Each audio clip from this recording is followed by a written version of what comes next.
pessoal, estamos de volta aí e vamos dar prosseguimento à aula que a gente terminou, que a gente estava falando sobre a formação do solo brasileiro, que a gente falou sobre algumas rochas, nós falamos alguns tipos de solo e, como é de costume, aquele caminhozinho do cavalo, nós vamos dar mais uma passada para lá e uma passada para cá.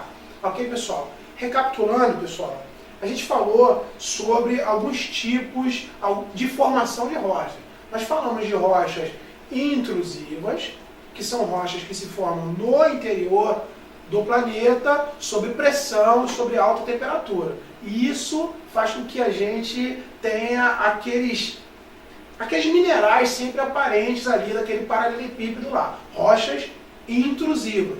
E nós temos as rochas também chamadas de rochas extrusivas, que são rochas que se formam na parte externa do planeta, ou seja, se resfriam muito mais rápido, tem a sua formação com poucos minerais, são sempre mais escuras, como o basalto. Eu dei exemplo do que acontece no fundo do mar. Aquela rocha, aquele material líquido que vem do interior da Terra, ele vem saindo, quando ele encontra com a água, ele se resfria rapidamente, se transforma naquela rocha mais rígida e com poucos minerais.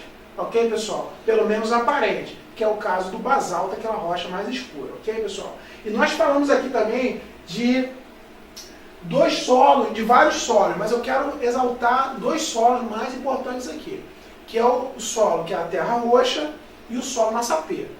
São os dois solos que são usados mais para plantio no Brasil. O solo massapê mais o Nordeste e o solo de terra roxa mais a parte centro-sul do Brasil, ou seja, a parte central com a parte sul, onde se planta muita soja, onde se planta muita cana-de-açúcar.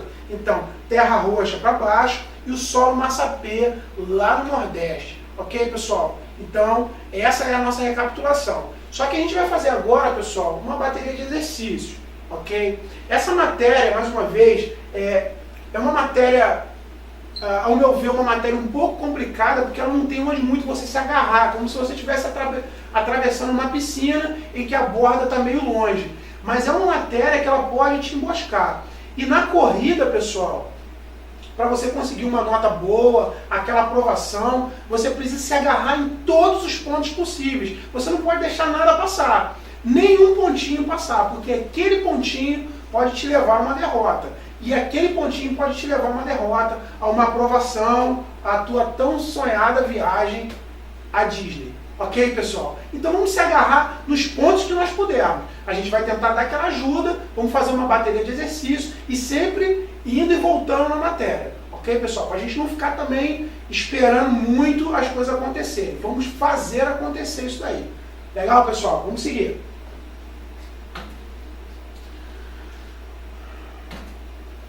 É o que a gente chama de aquecimento. Mas, professor, por que aquecimento? Porque nós vamos ter o jogo real.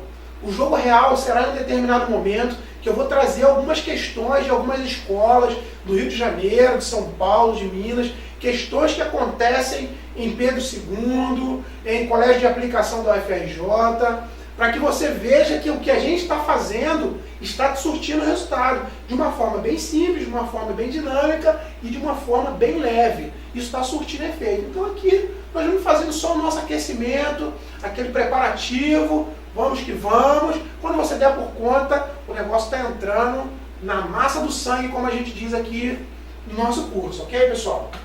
Seguindo, o que são rochas intrusivas? Lembra? Qual o gesto que a gente sempre faz de rocha intrusiva? A gente vai lembrar sempre disso daqui. Dá uma pensada aí, pessoal. Pensa um pouquinho das características. Pensa um pouquinho de como ela se forma, de onde que ela vem e onde que ela fica. Quando a gente fala de rocha intrusiva, a gente faz esse gesto aqui. Não significa que a rocha está vindo de cima e indo em direção ao interior da Terra. Não é isso. É que a rocha está no interior da Terra e ela permanece no interior da Terra até completar toda a sua fase de vida. Ok, pessoal? Posteriormente ela vem até à tona. Isso é normal. Por exemplo, você pode pegar uma montanha hoje que teve sua formação intrusiva, que geralmente é o que acontece. Professor, deixa eu entender. Então uma montanha que tem hoje 3.000 metros de altura, aquela rocha daquela montanha de 3.000 metros de altura se formou no interior da Terra? Ela se forma no interior da Terra e ela vem sendo expulsa por vários tipos de pressão e formando uma montanha. E eu acho que esse professor está maluco, ele está falando que a montanha está crescendo. A montanha geralmente está crescendo em alguns lugares e está se desgastando em todos os lugares. Por que em alguns lugares? Você vai no Brasil hoje, a maioria das montanhas brasileiras, de rochas intrusivas, elas foram formadas no interior, sob pressão, alta temperatura e etc., que a gente já falou. E elas foram colocadas para fora com o passar do tempo. Só que em determinado momento, todo esse movimento interno diminuiu de tal forma que a montanha parou de crescer. Então ela só começou a ser o quê? Desgastada. Mas você vai lá na Cordilheira dos Andes, em que a formação também é interna, a montanha, a Cordilheira dos Andes, aquela coluna de montanhas, ela continua crescendo dia após dia. Ah, professor, então eu vou ficar sentado numa cadeira de praia assistindo a montanha crescer como se fosse uma árvore. Não faça isso, senão você vai ficar velho e não vai ver 1 centímetro dela subir. Isso é em tempo geológico, demora muitos milhares de anos para acontecer, mas a montanha, a Cordilheira dos Andes, continua crescendo e ao mesmo tempo o vento vai desgastando. Por isso que em alguns lugares ela cresce e desgasta, em todos os lugares ela desgasta, ok, pessoal? Seguindo. Vamos ver se você acertou isso daí. São rochas que têm sua formação se completando dentro do planeta, onde a temperatura é muito alta e onde a pressão também atinge níveis inimagináveis. Por se resfriarem bem mais devagar, a formação de minerais é bem mais visível. Ok? Acertou? Lembrando, rocha intrusiva, formação interior da Terra. Ok, pessoal? O que são rochas extrusivas? Rocha intrusiva, rochas extrusivas. O que são rochas extrusivas? Aquelas rochas, lembra disso? Põe na sua cabeça. Aquelas rochas que vêm, partem para o mundo exterior, se resfriam devagar, mais rápido. A gente vai ver isso daí. Rochas intrusivas, rochas extrusivas. Vamos ver se você acertou essa também. Tem sua origem quando o material vulcânico se apresenta na superfície, o que pode ocorrer. Vulcões, por exemplo, por saírem para um ambiente bem mais frio, se esfriam rapidamente, dando aquela aparência mais escura que as demais. Isso mostra uma redução de minerais visíveis. E aí? Até aí, tudo tranquilo? Rochas intrusivas, rochas extrusivas. Legal? Vamos seguir. O que são rochas metamórficas? Lembra? Metamórficas, rochas de mudança. Ah, vou fazer... E aquela planta sofreu uma metamorfose, ou seja, ela sofreu uma mudança. O que são rochas metamórficas? Rochas de mudança. Vamos ver se você acertou a definição. Como já vimos, existe a possibilidade de rochas se modificarem por ação da pressão, da temperatura. E desta forma, as rochas metamórficas aparecem como resultado não do desgaste, mas sim da mudança de outras rochas. Imagina que você pegue essa caneta. E ela foi formada, ela é uma rocha, eu chamei ela de rocha caneta. Ela se formou de forma intrusiva, tá lá. Ela se esfriou de forma devagar, os minerais estão aqui, mas a pressão sobre ela é muito grande, muito grande. E de uma caneta, ela se tornou um lápis, ou seja, ela sofreu uma mudança muito grave.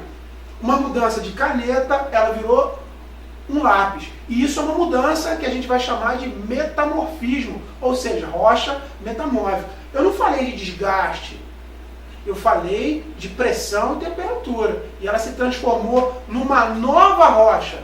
Uma rocha que se transforma numa nova rocha. Se transforma, muda para uma nova rocha, chamada de rocha metamórfica. Ok, pessoal? Seguindo. O que são rochas sedimentares, pessoal? Imagine que você tem uma rocha que foi feita, sempre recapitulando, de forma intrusiva. Ela foi expulsa pelos movimentos internos da Terra e ela virou uma montanha. Lembra do desgaste do vento? Lembra do desgaste da chuva que a gente foi falando? Essa chuva foi desgastando, o vento foi desgastando e a rocha foi soltando algumas pedrinhas pequenininhas, que a gente vai chamar agora de sedimentos. Pedrinhas. Porque as pedrinhas são levadas pela água, são levadas pelo vento, e elas vão descendo, descendo, até um lugar que elas encontram um ponto de deposição. Esse ponto eu vou chamar de uma bacia sedimentar. Montanha, vento, chuva, vem desgastando, desgastando, chegou numa bacia, chamada bacia sedimentar. Nesse lugar, aquele monte de poeira, de pedrinhas, de sedimentos, vão se compactando, se compactando, se compactando, até formar uma nova rocha dentro dessa bacia sedimentar. Ok, pessoal? Recapitulando. Metamórfica, rocha que se transforma numa outra rocha aqui mesmo. Rocha que se transforma numa outra rocha aqui mesmo. E a rocha sedimentar é aquela rocha que se desgasta, anda, cai numa bacia sedimentar e ali ela vai se compactando sob pressão, sob temperatura e forma então uma nova rocha, que é a rocha sedimentar. Ok, pessoal? Seguiu.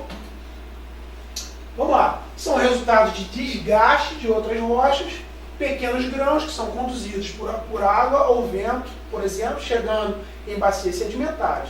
Milhões de anos de trabalho da natureza compactam esses grãos, formando uma nova rocha que geralmente não tem a dureza de uma rocha intrusiva ou extrusiva. Veja bem, por desgaste, os grãozinhos vêm descendo, caem numa bacia sedimentar, há uma compactação ali e se forma uma nova rocha. Essa rocha, geralmente, ela não tem a dureza, ela não é firme, dura, como uma rocha intrusiva e nem uma extrusiva. Ok, pessoal? Recapitulando, intrusiva, extrusiva, metamórfica e sedimentar. Está gravando isso? Isso é muito importante. Ok, pessoal? Vamos mais à frente. Quais as rochas que vêm de erupções vulcânicas, pessoal?